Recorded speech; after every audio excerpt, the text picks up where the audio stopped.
Hello बच्चों, आज के क्लास में आप लोग का फिर से स्वागत है। तो जैसे कि हमने 2023 का प्रीवियस ईयर क्वेश्चन का वीडियो अपलोड कर दिया है, आप जाके देख सकते हैं। अभी मैंने 2024 का वीडियो आप लोग के लिए लाया है, क्योंकि अगर आप ये 3-4 वर्षों का वीडियो का प्रीवियस ईयर कर जाते हैं तो एक भी प्रश्न ऐसा नहीं होगा जो आपसे छूटेगा। ठीक है, तो जिस तरह की आप लोग का एग्ज़ाम सामने है, हम बिना समय गवाए क्लास को शुरू करते हैं और जितना कम से कम समय हो सकता है आप लोग के पास अधिक से अधिक कंटेंट प्रोवाइड करने की हम कोशिश करते हैं।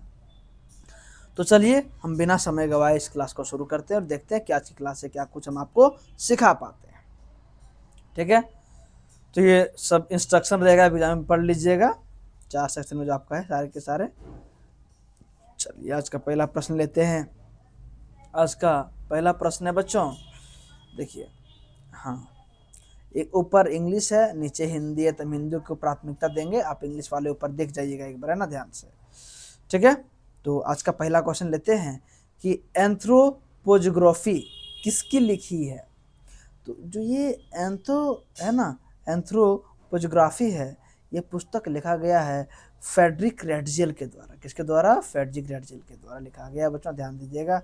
ठीक है, फ्रेडरिक रेटजेल के द्वारा। दूसरा क्वेश्चन है बच्चों कि प्रति हजार व्यक्ति पर, क्या है, प्रति हजार व्यक्ति पर एक वर्ष में मृतकों की संख्या को कहा जाता है। तो उसे क्या कहा जाता है? उसे मृत्यु दर कहा जाता है और अशोधित मृत्यु दर कहा जाता है। क्या कहा जाता है? व्यक्ति है, अगर बच्चे रहते तो शिशु बोलते, पर व्यक्ति है तो क्या हो जाएगा? अशोधित मृत्यु दर हो जाएगा बच्चों। नेक्स्ट क्वेश्चन है कि क्वेश्चन है विश्व के सघन जनसंख्या वाले क्षेत्र में किस प्रकार की कृषि की जाती है ना। तो जो कि जहाँ पे अधिक जनसंख्या होता है ना, जहाँ पे बहुत ज़्यादा जनसंख्या होता है, वहाँ गहन और निर्वाह खेती किया जाता है बच्चों, ध्यान दीजिएगा, है ना। नेक्स्ट क्वेश्चन है, देखिए हम समय को एकदम से बर्बाद नहीं करेंगे, पॉइंट टू पॉइंट बातें करेंगे ताकि वीडियो शॉर्ट रहे और आप आसानी से देख पाएँ। ठीक है, नेक्स्ट क्वेश्चन है निम्नलिखित में कौन सा कोयले का सबसे ऊंचा वाला किस्म है, सर्वोत्तम बोला है। तो सर्वोत्तम जो है ना आपका, वो एंथ्रासाइट है, क्योंकि इसमें ना लगभग 90%, एंथ्रासाइट में 80%, लगभग 80 से 90% तक कार्बन पाया जाता है बच्चों। ये बेस्ट, सबसे बेस्ट टाइप का होता है। फिर बिटुमिनस, फिर लिग्नाइट, सबसे घटिया पीट होता है। ठीक है, ध्यान दीजिएगा। नेक्स्ट क्वेश्चन है बच्चों कि पंपास, क्या है, पंपास के मैदान पाए जाते हैं। तो ये पंपास घास है बच्चों, ध्यान दीजिएगा। पंपास क्या है? एक प्रकार का घास है जो दक्षिण अमेरिका में पाया जाता है बच्चों। कहाँ पाया जाता है? दक्षिण अमेरिका में, ब्राजील, उरुग्वे, अर्जेंटीना की तरफ पाया जाता है। नेक्स्ट क्वेश्चन है बच्चों, ठीक है, नेक्स्ट क्वेश्चन है विनिर्माण, क्या है, क्वेश्चन है विनिर्माण की सबसे छोटी इकाई है।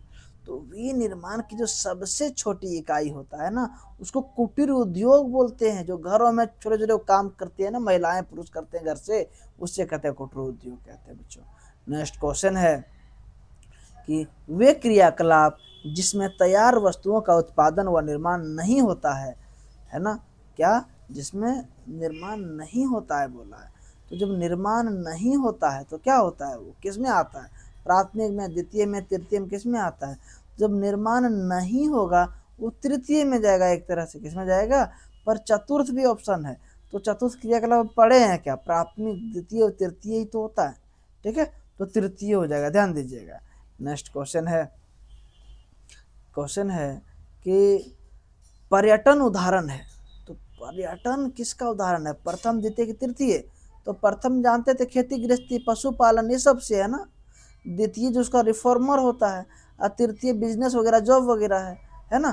तो इसमें से क्या होगा? चतुर्थ है, चतुर्थ पर सॉरी तृतीय, तृतीय इसी में आ जाएगा। किस में आ जाएगा? तृतीय इसी में आ जाएगा, ध्यान दीजिएगा। ठीक है, तृतीय वगैरह सब का सब इसी में आ जाएगा बच्चों। ठीक है, नेक्स्ट क्वेश्चन है कि नेशनल हाईवे 44, देखिए रिपीटेड क्वेश्चन, 2023 में भी पूछा गया, 24 में पूछा गया, मतलब इंपॉर्टेंट है। तो NH44 श्रीनगर और कन्याकुमारी जोड़ता सबसे लंबा था, जिसकी लंबाई लगभग 4000 था। जस्ट पिछला साल भी पूछा गया है, जो वीडियो अपलोड है देख लीजिएगा जाके, जरूर से देख लीजिएगा बच्चों। ठीक है। अगला क्वेश्चन है स्वेज नहर जोड़ता है। तो स्वेज नहर जो है ना बच्चों, तो स्वेज नहर किसको जोड़ता है? तो भूमध्य सागर को लाल सागर से जोड़ता है बच्चों। किसको? भूमध्य सागर को लाल सागर से जोड़ता है। ठीक है, ध्यान दीजिए, काला सागर है, कंफ्यूज नहीं करिएगा, लाल सागर से जोड़ता है। ठीक है, नेक्स्ट क्वेश्चन है बच्चों कि किस वर्ष भारत को इंटरनेट की सुविधा प्राप्त हुई थी? मतलब भारत में जो इंटरनेट की सुविधा की शुरुआत कब हुआ था? तो ये 1995 में हुआ था बच्चों। कब हुआ था? अगर डेट पूछेगा तो 15 अगस्त 1995 में हुआ था, ध्यान दीजिएगा। नेक्स्ट क्वेश्चन है बच्चों कि निम्न में से प्राचीन शहर कौन सा है? क्या है? निम्न में से प्राचीन शहर कौन सा है? ऑप्शन है पटना, रांची, मुंबई और जमशेदपुर।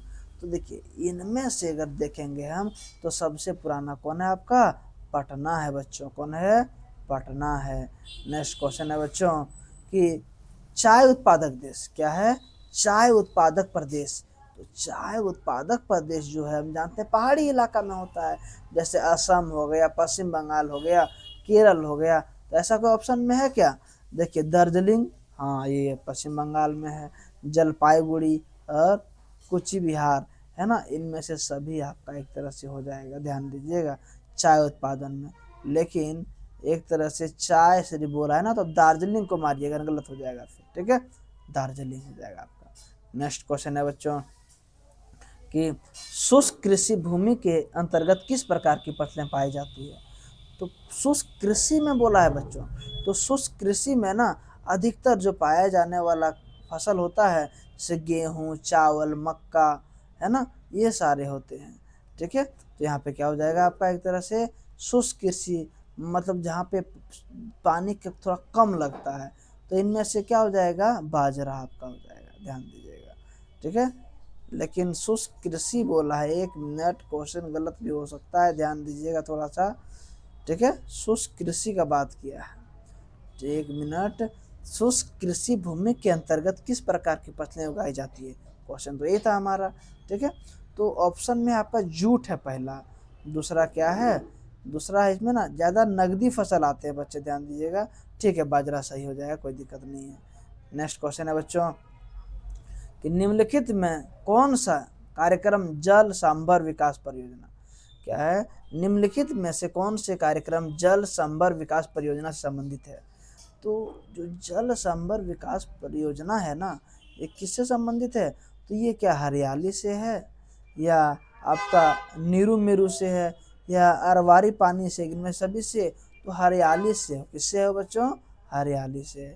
नेक्स्ट क्वेश्चन है कि भारत के, क्या है, भारत के किस राज्य में नोवा मुंडी तथा गुआ खदानें स्थित है? तो ये बहुत ही आसान है। क्यों आसान है? क्योंकि ये कहीं और नहीं, हमारे झारखंड में ही स्थित है। ठीक है, नेक्स्ट क्वेश्चन है बच्चों हजीरा। हजीरा विजयपुर, जगदीशपुर संबंधित है। ये जो है ना, ये आपका एक तरह से, अब जानिएगा, आपको बताया गया था कि ये पाइपलाइन के लिए था, चैप्टर में पढ़े होंगे। ये क्या है? गैस पाइपलाइन के लिए प्रसिद्ध है और चल रहा है अभी।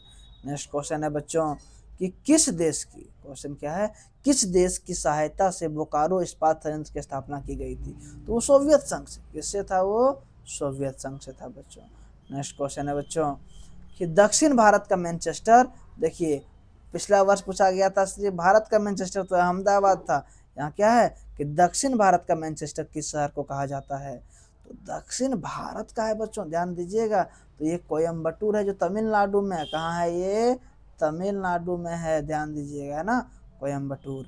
ठीक है, तो क्वेश्चन कितना घुमा के पूछता है, क्वेश्चन वही घुमा घुमा रहेगा सिलेबस में, आपको बस थोड़ा सा ध्यान देने की जरूरत है। क्वेश्चन है कि पर्वतीय क्षेत्र में किस प्रकार के अधिवास पाए जाते हैं? देखिए पिछले साल पूछा गया था, फिर रिपीटेड है, सीढ़ीदार है। ठीक है, क्वेश्चन ध्यान दीजिएगा, सिर्फ है ना, बाकी कुछ भी टफ नहीं पूछा जाता है। क्वेश्चन है कि भारत में कितने राज्य हैं? तो भारत में राज्यों की संख्या पूछा है, तो 28 राज्य हैं। राज्य पूछा, यूटी नहीं, राज्य सिर्फ पूछा, 28 राज्य हैं। ठीक है, ध्यान दीजिएगा। और अगर यूटी पूछता तो 8 यूटी है। ठीक है, नेक्स्ट क्वेश्चन है बच्चों कि विभिन्न, क्वेश्चन क्या है? क्वेश्चन है कि विभिन्न आयु समूह में लोगों की संख्या को कहा जाता है। तो जो विभिन्न आयु समूह में जो लोगों की संख्या होता है ना, उसे क्या बोलते हैं? आयु संरचना बोलते हैं बच्चों, मतलब आयु संगठन बोलते हैं, ध्यान दीजिएगा। नेक्स्ट क्वेश्चन है बच्चों कि ओपेक क्या है? ओपेक का मुख्यालय कहाँ है? ठीक है ना, ध्यान दीजिएगा। क्वेश्चन क्या है कि क्वेश्चन एक बार फिर पढ़ते हैं, ओपेक का मुख्यालय कहाँ है? तो ओपेक का मुख्यालय जो है बच्चों आपका है ना वियना में है, वियना के ऑस्ट्रिया में। कहाँ है? ऑस्ट्रिया में, ध्यान दीजिएगा। नेक्स्ट क्वेश्चन है बच्चों कि गैर परंपरागत ऊर्जा स्रोत क्या है? गैर परंपरागत ऊर्जा स्रोत के उदाहरण। तो गैर परंपरागत किसे बन जाएगा? ऊर्जा स्रोत मुख्यतः दो प्रकार के होते हैं, परंपरागत और गैर परंपरागत। तो गैर परंपरागत वह होता था जो आसानी से खत्म नहीं होता था, जैसे है ना क्या? जैसे सौर ऊर्जा, पवन ऊर्जा, जैव ऊर्जा, इनमें से सभी हो जाएगा आपका आंसर। ठीक है, और परंपरागत होता जो खत्म हो जाता था। ठीक, नेक्स्ट क्वेश्चन है बच्चों कि ध्वनि प्रदूषण क्या है? ध्वनि प्रदूषण का प्रमुख स्रोत है। तो ध्वनि प्रदूषण का जो प्रमुख स्रोत है, मोटर वाहन उद्योग, लाउड स्पीकर में सभी है। देखिए कितना इजी पूछता है। ठीक है, नेक्स्ट क्वेश्चन देखिए, तो इसमें ना 25 प्रश्न नहीं थे बच्चों, जो हमने 25 आपको करवा दिए।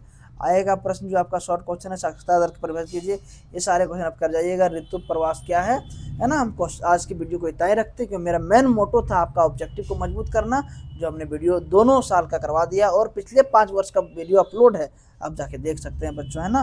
तो आज के क्लास को यहीं विराम देते हैं। उम्मीद करते हैं कि आप लोग का एग्जाम अच्छा जाएगा। बस आप लोग थोड़ा मेहनत करिएगा, और वीडियो को 2 से 3 बार अच्छे से देख के जाइएगा, है ना। वीडियो को अधिक से अधिक अगर पसंद आ रहा है तो लाइक, सब्सक्राइब और शेयर कर दीजिए बच्चों, ताकि कंटेंट हम आपके लिए और बेहतरीन ला सकें। फिर मिलेंगे नेक्स्ट क्लास में। आज की क्लास को यहीं विराम देते हैं। धन्यवाद।